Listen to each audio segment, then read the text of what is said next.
ॐ सहना भवतु सहनौ भुनक्तु सह वीर्यङ्करवावहै तेजस्विनावधीतमस्तु मा विद्विषावहै ॐ शान्तिः शान्तिः शान्तिः.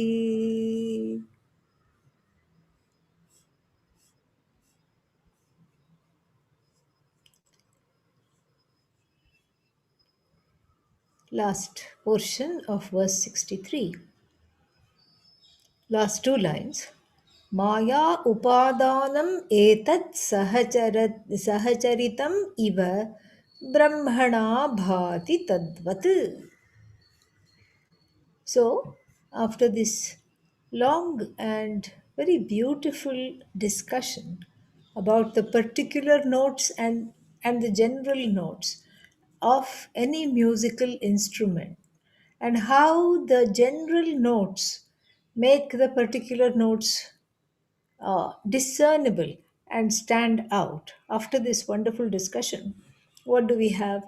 We have a very nice, simile here, and in the same way, Brahman shines along with the manifest universe. So there is no way of taking out the Satchidanandatvam, the Satchit Ananda, that is Brahman, from the Namarupa. Is it mixed up? It is not mixed up. It is never mixed up. It simply is. In fact, the mix up can happen between two things belonging to the same order of reality. Then you can say there is a mix up, you know. And what is that to say? The high school example is iron filings and sand. And then you do an experiment, you hold a magnet, and all the iron filings come out, and the sand is left behind. And so that we can say mix up, because the iron pieces and the sand are belonging to the same order of reality, and and there is a mix up and one can extricate, and or not in some cases, but anyway, in the places that one can extricate, there must be, they both belong to the same order of reality. But then, if the person confuses oneself to be his or her shadow, then we have a very special problem. And what is a special problem? That which needs a specialist. Okay, yeah, so then we have to send the person to a psychiatrist, because the person is confusing themselves with their own shadow. In fact, without the person, there is no shadow. So the mix up is due to some aberration, because otherwise it is not possible. One is dependent on the other. So that which is the shadow is dependent upon that person which casts the shadow, whose very being casts the shadow in this example. And so therefore this kind of a mix up is not, it's not possible. I mean, it's possible for the person to be confused, that is always a possibility, but it's not possible for the shadow and the person to get mixed up. If any mix up is there, it is only at the level of the buddhi, the perception. So Brahman shines, and the Satchidananda is manifest in the form of innumerable Namarupas all over the Jagat. In fact, in a way that it cannot be extricated. Why not? What about in Pralaya, when the great dissolution takes place? Everything is, all the Namarupas fold up, and all there is Satchidananda. Yes, in Pralaya it is possible, but it's not something you can experience. You cannot say, where can I sit? in order to enjoy pralaya. Because what you call you, the body, mind, sense, complex, ahankara, will not be there. That is also part of this.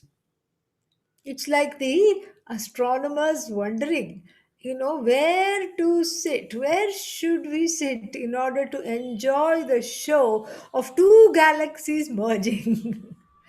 you know so the black holes merge, and the wings are all, the wings of the galaxies are all over the place, and then after that they all merge. The smaller one is eaten up by the bigger one. And there is one here, what is that? Andromeda is there. It is coming towards the Milky Way, and it is bigger. But so for this celestial event, where should we sit so that we can enjoy this merger? It is this kind of a question, to say, how can we enjoy Brahman? How can I just be in the box of his seat to enjoy Brahman without Nama Rupa? It's not a possibility. Oh, so Brahman has become the Jagat. That is also not a possibility. Brahman is Brahman. How can it become the Jagat? Oh, but you said without Brahman, Jagat is not. Correct. Without Brahman, Jagat is not. So that means Jagat is because Brahman is. That's all we are trying to say. Because this is the Brahman belongs to what is called Paramarthiki Satta. A Satta, a reality that alone is absolute. And everything that as though ensues from this reality is what? Is Vyavahariki Satta. Vyavahariki means transactional. Transactional means fit for Vyavahara. Fit for, give, take, talk, listen. And in this Satta, in this Vyavahariki Satta alone, we can have conversations, we can have teaching, we can have all kinds of things. Otherwise, there is no possibility. So, Brahman has not become the Jagat. And neither has Brahman, neither has the Jagat started, and, neither has Brahman started the something. And then, because the Jagat is just cycles of as though creation, which are really manifestations. And this is a head scratcher for most philosophers. That's why we there are, in the darshanas, in the how do you translate darshanas, various systems of philosophy. There are three kinds of vadas. Vadas means contentions. Three kinds of contentions.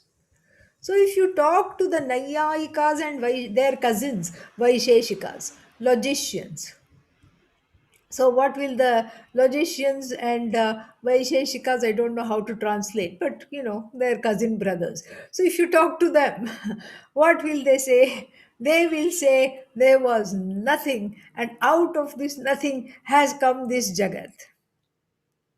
In fact, that's how they look at everything.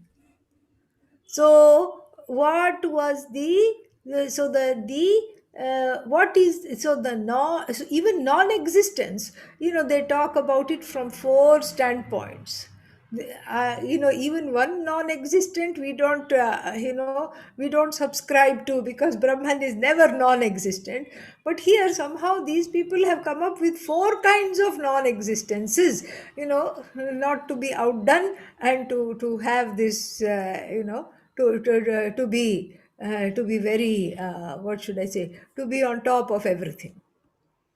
And so four kinds of non-existence. Yeah. One is what, anyonya abhava, mutual non-existence. One is not, and therefore the other is not. One is absolute non-existent. Atyanta abhava, absolutely non-existent. Somebody must be absolutely mad to think about this philosophy, but nonetheless. And then there is two other kinds of funny non-existences. The non-existence of the pot, let us say, the before it came into being, which is called prior non-existence, which must never ever be confused with the destruction of the pot. What you find post the destruction of the pot. After the pot is destroyed, what do you have? The posterior non existence of the pot, which is extremely different. If you will only think, it is extremely different from the prior non existence of the pot. And then that is different from the relationship shared between the pot and the clay, no pot, a mutual non existence, and which never must be confused with what? With the absolute non existence. Are you confused? If so, that is good news. Okay, yeah, we want you to be confused because because that is one way of getting everybody to appreciate Vedanta, because it is so clear, it is so it is so right there, it makes sense. So then, so in this Nayayika, so in this configuration, so the logicians and their cousin brothers, the Vaisheshikas, what do they say? They say something very interesting. They say that they subscribe to this theory of Arambhavada. Arambha means beginning. So everything has a beginning. If there are four kinds of non existences, there are also four kinds of beginnings. There must be. So this is called Arambhavada, meaning it was not there before, it has come now, and there is a time it's not going to be. This is still operating under the time space matrix. This is one example of what is called Arambhavada, because the philosophers are, we say, we talk, we have an expression, armchair philosophers. All philosophers are of these kinds of issues are armchair philosophers who has seen pralaya, but still that doesn't stop them from theorizing about it. Who has seen the beginning of the universe, still they are happy to offer many different kinds of theories, and then fight with one another also, very very happily. So this is one example of Arambhavada. I'm just simplifying things for the sake of comprehension. So Arambhavada means this is there, this is there.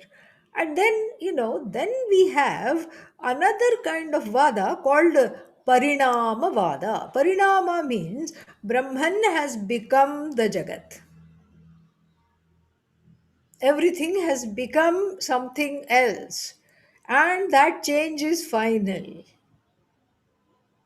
So this is what the whole thing. So this is subscribed to by what are they called? Sankhya philosophers.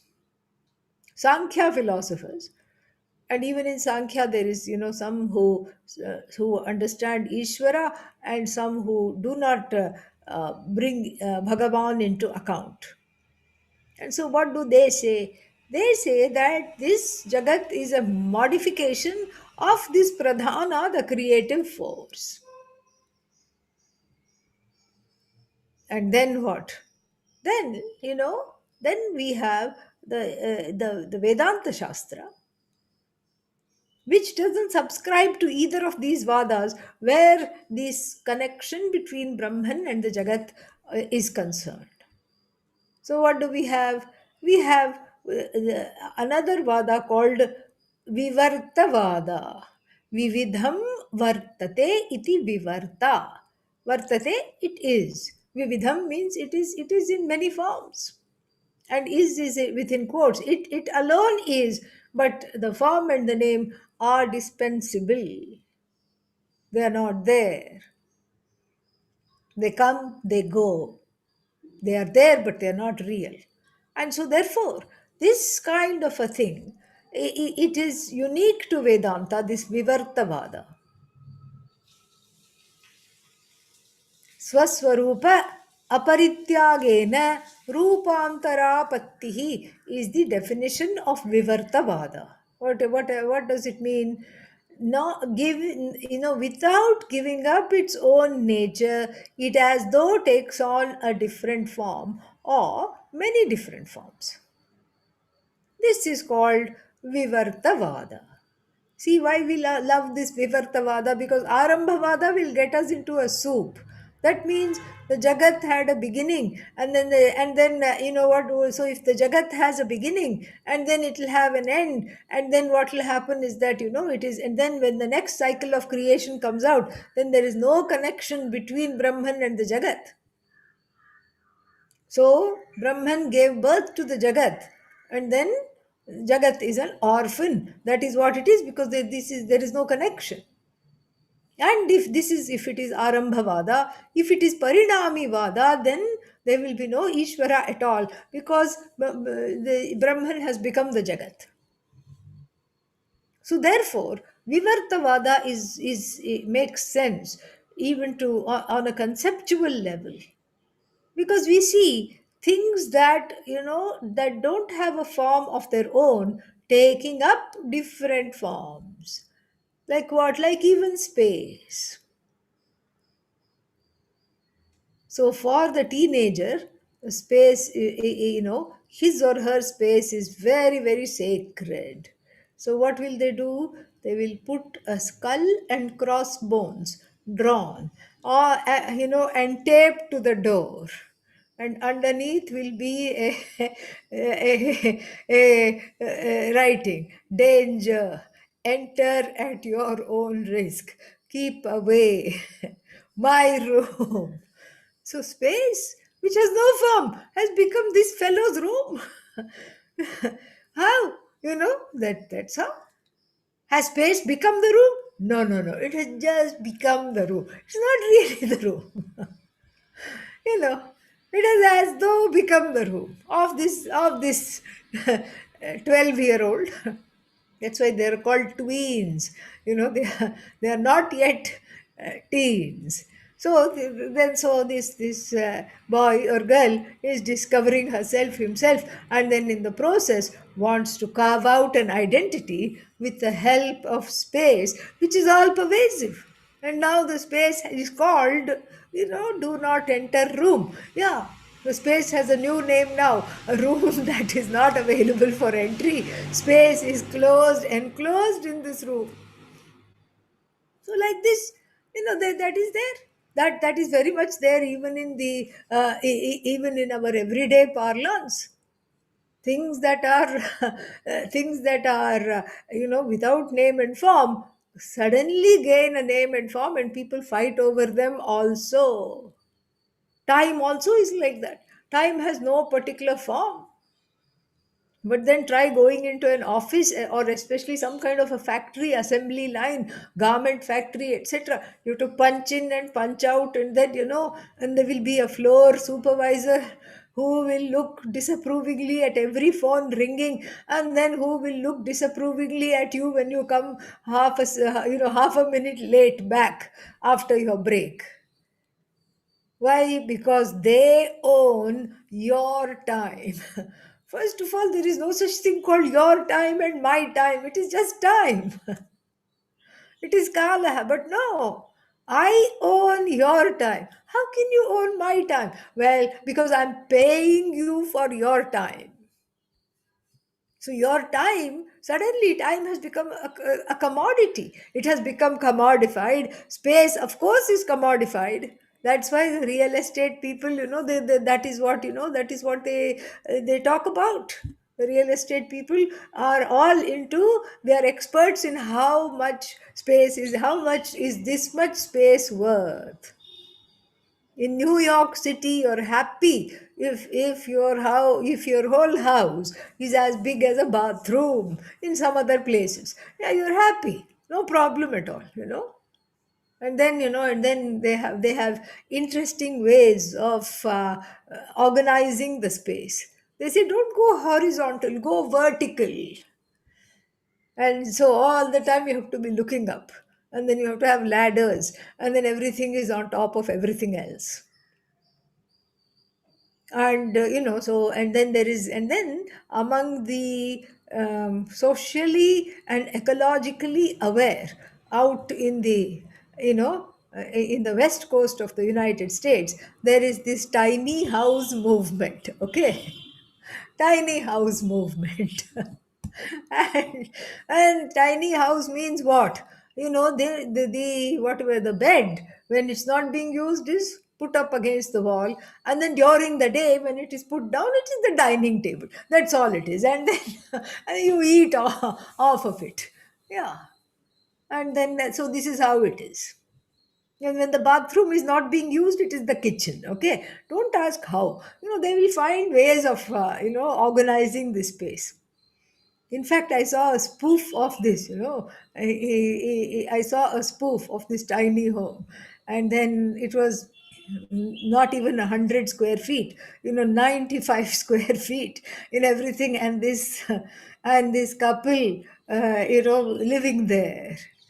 And then there is one small space somewhere, just a little kind of a little alcove, can't even call it a closet.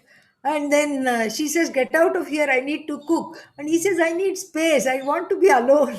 And that's why I'm standing here. So then she says, you have to decide whether you want your lunch or you want to be alone, because the two things cannot happen. So, like this, you put a premium on things that cannot be commodified. It's commodified. It's got, you confine it, you put a price on it. And so too, same thing with Brahman. Without, and then that space, let us just, and so this tiny house, if it is dismantled, it is space, because space never became tiny ever. Similarly, Brahman, with all its namas and rupas, tall, short, long, big, small, fat, thin, and blue, yellow, green, brown, black, white, all these colors, the whole colors of the rainbow, everything, time, space, everything. It's all got names, forms, and everything. And then everything is Brahman. And then Brahman, everything is Brahman, because Brahman is not any one thing, not at all any one thing, cannot be any one thing, because everything, it lends its existence to everything without becoming that very thing. That is why it is all pervasive. And so when you appreciate the Jagat, you are appreciating Bhagavan, because it's all Brahman, it is all Satchidananda with the creative force, Maya Upadanam, in the verse. Upadana karanam means the material cause, because we have the blueprint of the whole Jagat. But then what about the material? What about the material for the sand, for the sun, for the waves, the ocean, the rivers, the mountains, the trees? What about the material? The material is also non separate from Brahman alone. And this material is, from the standpoint of the material, we say it is Bhagavati, goddess, the Shakti. And why is it coded as feminine? Because it is used with a creative, it has creative power. That is why it is feminine. And this all knowledge plus creative power, which, as it were, manifests this universe from nothing but itself, because that's all that there is, the only thing that there is. And then what? And then we have this whole beautiful Jagat, full of various kinds of people, loving and annoying, and then full of various kinds of animals, what should I say, tame and domesticated and pettable, and then other animals that you just want to see in National Geographic videos. You don't want to ever encounter them in your life. Certain things are best in the wild, pythons and things like that, and pythons and these big cats and all these things. You don't want them coming in your space. Recently there was an article that there is a tiger reserve in the middle of India, And then then on the side of it there is a small town, and the tiger decided to pay a visit, and then felt hungry, and then made off with a 4-year old, with the mother chasing behind it, and the mother ran for almost a kilometer, half a mile. The mother ran as far as her legs would carry her, and then screaming and throwing sticks and stones at the tiger. And then finally, the tiger gave up the chase and dropped the baby right there. And the baby and the toddler was fine. And then the Indian forest officials, gave an explanation. They had a press conference and gave an explanation. The child was fine, just a few scratches, and went to the hospital, came back, everything. And then, so the Indian forest officials gave a press conference, and that was very interesting because they said, well, there is a fence and there is boundaries and everything, and we have written in big block letters, the reserve ends here, the town begins here. Only problem is tigers cannot read, that's all. And so, this was the press conference. And so like this, so the whole idea is this, that there are certain things that are in the jagat that are terrifying, and certain things that are wonderful, and all of this is just Brahman. And then, so therefore what, so therefore, this is another level of, this is another level of depth actually in our study, because first we say it is, first do what we say, it is mithya. Mithya, Mithya.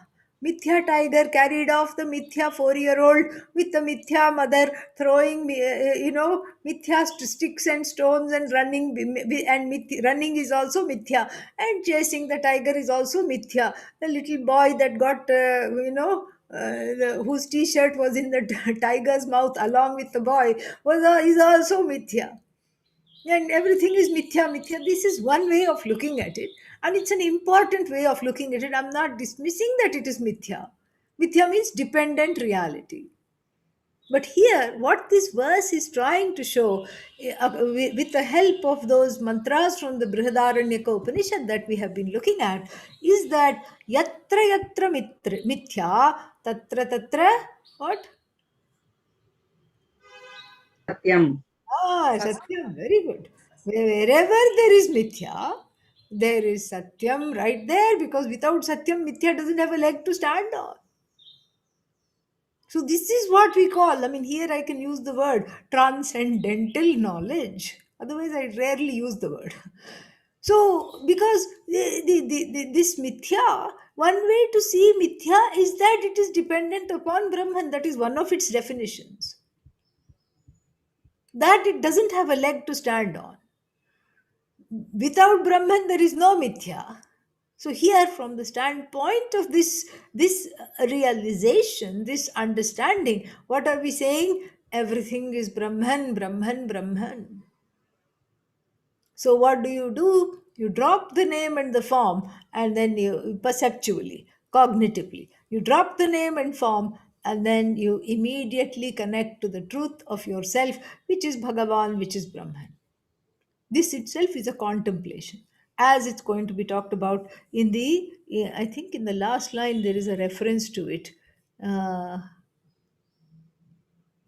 where are we? Yeah, tasmin, yeah, brahmana bhati, brahmana, third case, itham bhute tritiya, which means in the form of Brahman it shines. Tadvat, in the same manner, like what? Like the special notes of the veena and the drum are understandable, because we have a general idea of what percussion is. We have a general idea of what a stringed instrument sounds like. And even specifically, we have a general idea of the ragas and the talas of a particular, particular beat, note, melody, etc. So in the same way, along with Maya, Brahman shines. And then tasmin pratyak pratite, when this is understood deeply within oneself, Pratyak means within. Within means what? In the sense of when this knowledge is sthira, when this knowledge is extremely firm, unshakable, and when we are not dependent on some other reality in order to understand Brahman, etc. So when this is understood properly, then what happens? Na kimapi vishayi bhavam apnoti yasmat. Na kimapi, nothing in this universe is called a thing anymore. By what? By the jnani, by the atma jnani. So there is nothing in the universe? No, there is nothing in the universe that is separate from Brahman. So Brahman is the thing, is the real thing. And then what? And all other things are nothing. This is exactly what Narada was told when he went to the student of Lord Dakshinamurti in the seventh chapter on of the Chandogya Upanishad. And what was he told? He was told that, oh Narada, first he was asked, what do you know? So that I can begin to teach. And Narada said, I know all the four Vedas. I know this, I know that, I know prosody, I know how to do yajnas, homas, I know how to, I know astronomy, I know astrology, I know the art of warfare. I know so many things. I know Ayurveda also. That's why I look so healthy. All this he kept on saying. And then Sanat Kumara said, well, your problem is very clear. Why? Because Narada, you know a lot. You really know a lot. But it's a lot of nothing. You don't know that one thing because of which all these things are, which gives the existence to all these things. That's why you make the mistake of counting each and everything. There is nothing to count. Absolutely nothing to count. And the whole world is just keeping on counting things that don't matter. And when things that don't matter you start to count, and you start to account for the things that don't matter, then all of it starts to shine as though it is real, causing problems of anxiety, separation, alienation, sorrow, pain, etc. This is the this is the situation. This is what the trouble is, because when each thing is counted as a thing, then it leads to nothing, because it self destructs, it is finite. So one is in search of the real thing, and if that real thing is not understood as non separate from oneself, then one is always searching, searching, searching outside of oneself, so to speak. That's why the word inner is used, the inner understanding. So one is always looking for some things other than oneself. I should not say outside, because then we have a strange kind of a separation outside inside. So one is looking for things other than oneself, and then as a result, what happens? One is left, hanging out to dry, because nothing satisfies. Nothing, makes one have this contentment. So even the word Vishaya means that which binds. Vishinoti badhnati iti Vishayaha. That which binds you to looking at it separately and to interacting with it separately. And when each thing is separate, then everything is different from you. And what is the human problem? Alienation, separation, anxiety starts at age 1. Where is mummy? This is what happens. This is the separation anxiety which never leaves until Atmajnanam. And so, therefore, this pratyak pratiti, when this understanding happens, like it did for Narada, he finally understood, I am this Bhuman, Bhuma. Bhuma means is another name for Brahman. Why not just say Brahman? because we want to keep people coming for the classes. That's why there are new names, and that's the only reason. Otherwise, the brain glosses over, and the eyes just droop. Brahman, yes, I think I know what is being talked about. Okay, I can check out right now. Brahman only we are talking about, not a big deal. Okay, I can check out right now, and I can go into my own little flight of fantasy. And so, therefore, it is called Bhuma. What is this Bhuma? I don't know Bhuma. What Bhuma? How come I missed this Bhuma? Okay, sit and listen. Okay, it's very effective. It bypasses the ahankara, which, along with the mind, conspires to think it knows everything. Everyone has a know it all ahankara. I know. Yeah, that. Oh, I know already. Oh, Brahman, it's nothing. It's nothing big. All the time the Upanishads talk about it. So it's just there. So so therefore, this is the so this is this pratyak pratiti tasmin pratyak pratite tasmin brahmani. When in that Brahman I have this understanding that I am not separate from that, then what happens? Na kimapi vishayi bhavam apnoti. That becomes the only vishaya. That is the only thing. That's why it's called vastu, which is another name for thing in Sanskritam. Vastu. So everything is, Brahman alone is the vastu. What is everything else? Avastu. Avastu. Avastu. Because without Brahman, it is not anything. And so, but no, but let me enjoy it with Brahman. Well, the thing is, you can do that. But then that is not an excuse to not gain this knowledge. Because people can say, okay, I'm going to enjoy everything as Brahman plus name and form. Brahman plus name and form. This is good for contemplation, but not for instruction, because the name and forms attract, they jump out, they can be objectified, and then Brahman sits in the background, and then because of which one grieves. Yes. Shochati. Shochati means what? Grievati. Yeah, grieves. And then so therefore, this is the reason why Brahman has to be appreciated along with the Jagat. There is no taking out the Jagat and keeping it on one side and saying I want only Brahman. Not possible. Okay? Not possible. And then so that is this Vishayi Bhavam apnoti न किमपि yasmat. Yasmat means because of this appreciation, you don't think of anything as a discrete separate thing from Brahman. So now verse 64 is interesting because there is a, what is that, the last 10, 15 verses, I think, we have been talking about understanding this Brahman from various mantras of the Upanishad, from various aspects, from various, understandings. We have been looking at this various beautiful analogies, examples. We have been looking at it. So now, the verse number 64 is going to talk about the, what is that? The nature of the jnani,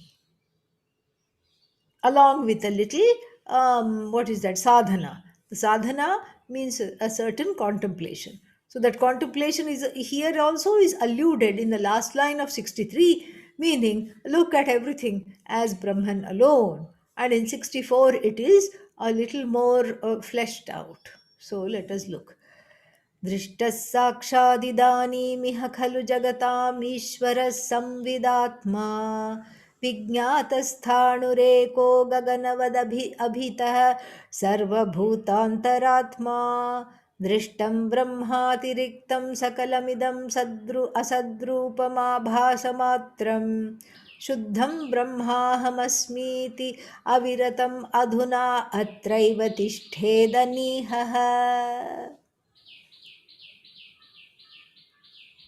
So let's look first at the advice that is given, a suggestion. Tishthet, catch hold of the verb. Tishthet means may one stay. Stha, to stay. Tishthet, sometimes tishtati means stand, but not here. It's not about standing. Here it is about staying. May one always stay. Who is this person who stays? Aniha. Very lovely word. What is this aniha? From the root verb ih, atmanepada, ihate. Ih means to wish for, to long for. Iha, desire. And you negate that with the negative pratyaya an. Usually it is a, but for things that start with vowels, it is an, so that there is no confusion. Okay, yeah. And so therefore so there is this word iha, wish, desire. Aniha, no desire. Aniha, you know, gata iha yasmat, from whom the desires, the longings have departed. Aniha, the one from whom the longings and the departing, the clawing. There are many words for desire in Sanskrit. We have ichha on a simple general level. Ichha, it could be anything. I have ichha for a glass of water because I'm thirsty, or I have ichha to take over the whole world. So it's a general ichha for general word. Then we have, asha. Asha means hope. I have this desire, but which is more in the form of a hope. An outcome is already imagined and desired. So the desire, along with a kind of a hopeful outcome, is called asha. Then we have spriha. Sprih, to desire again. And then that word spriha has some connotation of for whose sake is this desire, for what sake. And for the sake of what? Well, I have desire for moksha. So like that, mokshaya sprihayati, he or she has the desire for moksha. So that is a specific kind of a expression of the desire. Then we have this iha. This word iha has got a kind of a what's the word for it, clinging, built into the meaning. The desire where one is like velcro with regards to the objects of desire. Iha. So aniha, literally should mean desire less. But here in the specific context, it means the one who is dispassionate, the one who has vairagya, and the one who is not coming under the spell of this, the one who is uninvolved. Asanga is the one who is aniha. So may one who is this aniha tishthet, may one stay. Stay where? Shuddham Brahma ahamasmi iti. May one stay with the knowledge. This is actually a blessing by the whichever Shankaracharya wrote this. Very nice blessing. May one stay with this knowledge. What is this knowledge? Shuddham Brahma. I am this Brahman, which is free of raga, dvesha, papa, punya, kama, krodha, lobha, moha, mada, matsarya, all the difficult emotions, all the, guilt, hurt, jealousy, longing, sorrow, fear, etc., etc., etc. I am that. I am that Brahman. With this, may one stay. May one have the staying power. And then what happens after one stays with this? After one stays with this, as one, but when to stay? Shuddham Brahma Ahamasmi iti aviratam adhuna. Aviratam means without a break. Without a break, may one stay. This is a nice blessing. May one never, ever, ever have a break from this understanding that I alone am Brahman, I am Brahman alone, and this Brahman is Satchidananda Atma. And this Brahman is that which is manifest as the Jagat, manifest as this body in which I as though indwell. May one stay with this knowledge. When? Adhuna. Now. May one stay with it now, not yesterday, not tomorrow, not after I finish off this piece of chocolate cake that is right here. It will only take 5 minutes to inhale it. After that, I will be with Brahman. No, no, no. Right now, right here. Atraiva, right here. When to be with Brahman? Now. Where to be with Brahman? Right here. Right here. But here is not okay because I live in a crowded city, in a crowded flat. I want to go into the open outdoors, and I'm waiting for this COVID to end so that I can go climb a mountain and then go sit some, when it is completely safe to travel, sit on the top of the hill and then contemplate on Brahman. Well, dream on, darling. That's what the Shruti will say. Okay, okay, keep on dreaming. No problem, no harm. You can have asha about this, you can have spriha for this, but then really, here, what is being talked about is, I'm reminded of a wonderful word in the Kathopanishad. Kathopanishad, Brahman is called, Gahvareshtha. Gahvareshtha, a mouthful to pronounce. What is this Gahvareshtha? Gahvareshtha means Gahvare Tishtati, that which obtains in the most difficult and impossible situations. That is what is called Brahman. Yes. So, in the family life from which you want to get out, you want a one way ticket out of this family life. That is what is Brahman. And then you want to get out of, so many people say, I want to get out of this crowded city, I want to go to a calm place, I want to go to the forest, I want to go to the river, I want to go to the mountain. No, this is, it's right here. Wherever it is the most difficult, that is where Ishvara lives. If Ishvara were to do pratyaksha right now, mean he's come in front of us right now, and then if we were to say, after asking for his autograph, of course, yeah, here, he signs Bhagavan, he signs with a flourish, and or he may just say Om, whatever it is, and then, she, okay, it could come in the form of a goddess also. Then we will say, where can I contact you? Your cell phone number, your address, you know please give a place. and and then what will Ishvara say?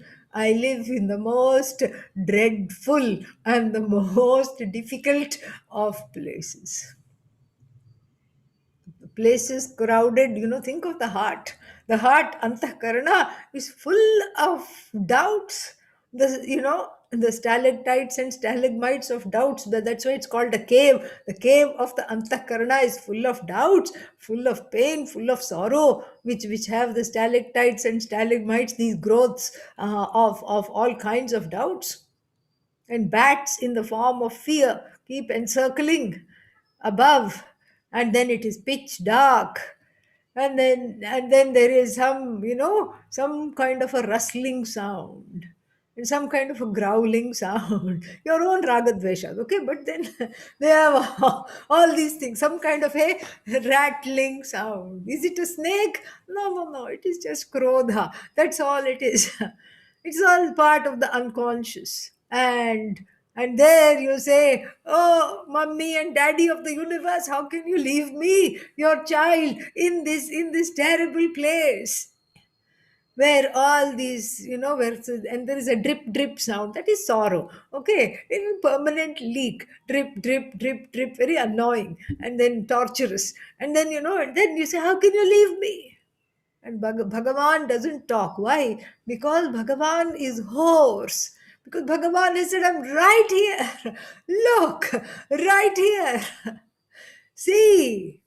So that's when Bhagavan decided to go into Maunam and not talk. Because despite of cough drops and cough syrup, then what happened. Bhagavan could not get this across. That's why Bhagavan appointed gurus. Please do the job, because I'm I'm tired of this. I can't do this. you know you do this. And so Bhagavan is right there. Gahvare tishtati. In the difficult, in the recesses of the difficult emotions, in the cave like antakarna, where difficult and often contentious emotions, sorrow, fear, anger, competition, and all kinds of things, jealousy, all of them are fighting. There is a Mahabharata war taking place. That is where Bhagavan resides. That's why Lord Krishna is right in the middle of the Mahabharata. Nowhere else you'll find him. In the difficulties, Bhagavan is. And so, therefore, what is, everybody says, I want some takeaway for my day to day life. If I have been not talking about day to day life, I don't know what else I have been talking about for the last so many, minutes. But still, for the takeaway buffs, here is what is to take away. There is no place to go, there is nothing to do. And then the greatest takeaway, that's one takeaway. And you need not and postpone your contemplation. You need not postpone your understanding to get to the right place, to the right time, and to the right kind of guru. Who is the right kind of guru? Somebody who will teach me immediately, so that I don't have to attend the next Shatasloki class. That kind of a person, instant knowledge, instant gratification. Like, the guru should be like instant noodles. Yeah, you just show it to the hot water, and then it should just fluff up and then be ready to consume. And so the most important takeaway here is this, that the more difficulties you have in your life, the greater the presence of Ishvara. This is how to look at it. Otherwise, one will be keeping on crying all the time. Oh, I want to get away. I want to. Look at the difficulties as Ishvara. Loss is Ishvara.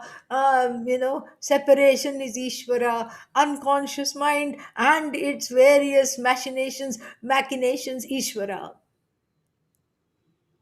Nobody loves me, Ishvara. That itself is Ishvara. Oh, I had a terrible, a terrible upbringing, Ishvara. And in fact, even now it is difficult, Ishvara. My family is very contentious, Ishvara. Oh, so that means I have to be with them all the time. Nobody said that. But recognize this as Ishvara. And then, I'm in distress all the time, Ishvara. More Ishvara. And then more Ishvara means what? You can relax. You can relax. If the difficulties themselves are Ishvarized, oh, I didn't know there was such a word, Ishvarize. Yes, these are all new things that are going to come in the dictionary later on. This is a sneak peek. Ishvarification, Ishvarize, all these things are there, you know. And these are all new words. Yes, Ishwarify, Ishwarize, all that is there. So you Bhagavanize and Ishwarize the whole universe, starting with where you are, your own difficulties. Oh, I forget a lot, Ishvara. I don't know when I'll understand Vedanta, Ishvara. Will I ever be happy? Ishvara. Everything is Ishvara. And so, therefore, in the Kathopanishad, you know, the name for Bhagavan, Brahman, as Bhagavan is Gahvareshtha. Gahvara means in very difficult places, like ravines, like different, like canyons, difficult to reach places. So if Bhagavan came right in front of us and we were to ask, please give your address, please do not go, do not disappear, do not do this Houdini disappearing act without giving us your address, then what? Then you know then I would, Bhagavan would say, based on this verse, I would think that Bhagavan would say that I am in the most difficult of places. But why not pleasant places? Pleasant places is Bhagavan also. But then why doesn't it say that? Because it need not say that. One already associates the what one considers good, pleasant, comforting, favorable as Bhagavan to begin with. It's the favorable, the unpleasant, what one perceives as bad, that is the problem. That is why this is talked about here. So then, Shuddham Brahma Ahamasmi iti, that I am this Brahman, free of papa punya, free of raga dvesha, free of anger and sorrow, free of all difficulties. Difficulties are Brahman. Brahman is free of difficulties. This is the meditation. All difficulties cannot exist without Brahman, true. But Brahman is free of every difficulty that you can think about. And who is that Brahman? Shuddham Brahma. That Brahman which is untouched by papa, punya, guilt, hurt, all these things, which is who? Ahamasmi iti. I am that Brahman iti. In this manner, please contemplate. When? Adhuna. Now. Don't waste time. Now contemplate. For how long? Aviratam. Without stopping. Ayo. No, but this is what happens when you keep asking about Advaita in the day to day. This is what happens. This is the answer that comes. Contemplate forever. Contemplate forever? Yeah. But why? How to do that forever? Well, because contemplation should not be a chore. Should not be a like what can we think of, laundry or cooking or some kind of a daily task that one is tired of doing. Contemplation shouldn't be like that. Why? Because it is you looking at yourself. Just like one can stand endlessly in front of the mirror, and no matter how many mirrors one encounters, one stops to have a look. That is exactly how contemplation is, because it is connecting to the truth of oneself all the time. So it should be a very pleasant exercise. If it is unpleasant, there is something standing in the way which needs to be Ishwarized. That is what the idea is. So it should be a pleasant, it's not even a task, it's not a chore, it's being you. So then there is no question of how long to contemplate. And another reason why we cannot answer the question how long to contemplate is because contemplation is not an act, it is your very being, an offshoot of this knowledge. This is jnana prasada. This is a prasada of this knowledge. It's your very being. So, in every difficulty, you see Brahman. In every situation, you see Brahman. That is where you grow. That is the growth of the person. So, adhuna tishthet, atraiva tishthet. Right here. No need to go anywhere. No need to go on a holiday to Brahman. No need to go away from all the difficulties. Because right where the difficulty is, Brahman shines.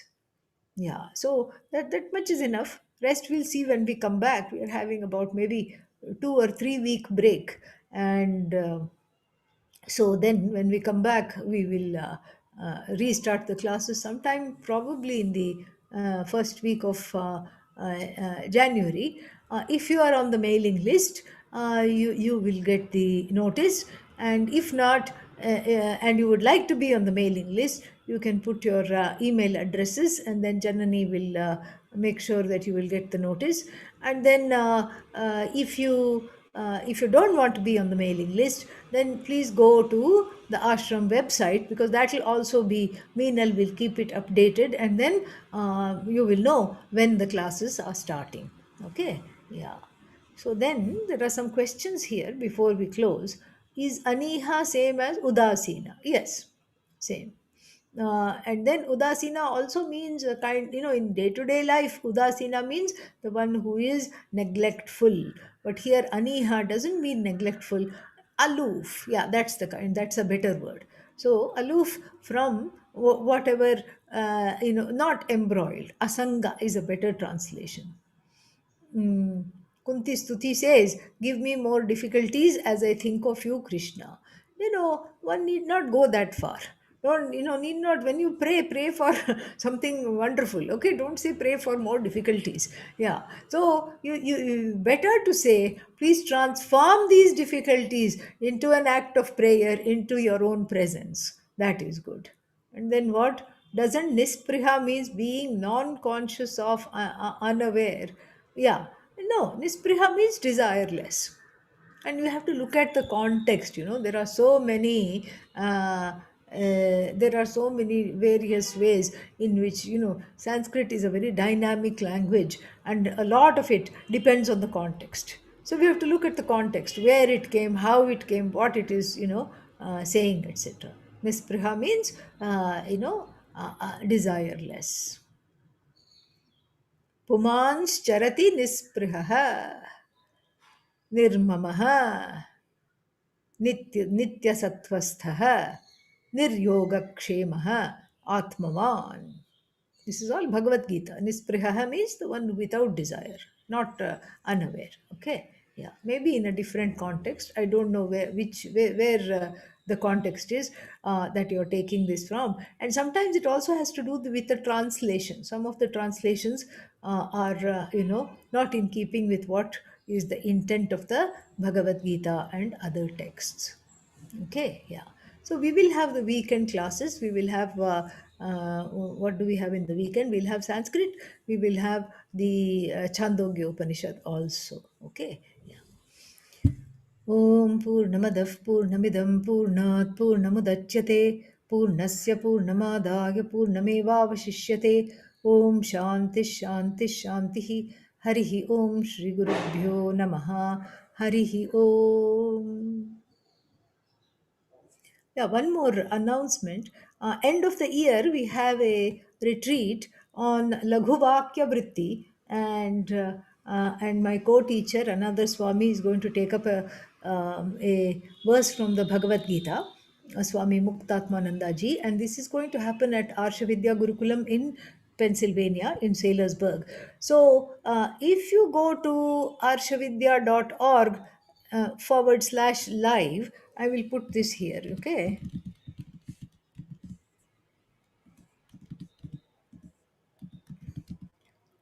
There is a way how to take these classes. You can take it online if you're unable to come there or whatever it is. So if you want to participate, you can do that. Okay, you can go there and see, and then maybe they ask you to register or something. You can do that. All the best. That's it. Swamini, can you share the link again, please? What you I want? don't see it. Just scroll up. Scroll up. Maybe I just wrote it to one person. Yeah. So if, Sorry, send it to me only, yeah, Swamiji. I sent it because whoever had asked the question, it went to them.